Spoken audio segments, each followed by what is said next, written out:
మీరు మనసా వాచా కర్మణ రావణ బ్రహ్మ పాత్రలో జీవిస్తుంటే ఆయన పుట్టిన మూలా నక్షత్రంలోనే మీకు మగబిడ్డ జన్మించింది. చూస్తూ ఉండండి, ఈ బిడ్డ ఆయనలాగే ఆవేశపరుడు, కళాకారుడు అవుతాడు. పైదాపై వేరుగని బాలుడు, నటనలో కూడా మా వారసుడు నందమూరి బాలకృష్ణుడు. గల్లీకైతే ఒక స్టైలు, ఢిల్లీకైతే ఒక స్టైల్లో వెళ్ళే టైప్ నాది.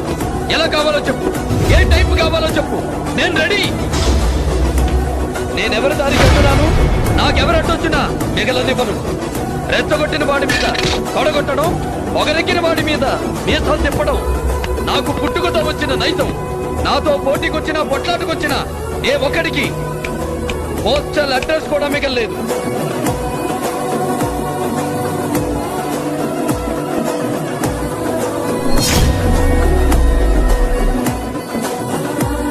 కా తర్వాత ఏంది శుక్లాజీ? మన వాళ్ళకి బాగా తెలుసు బాబు.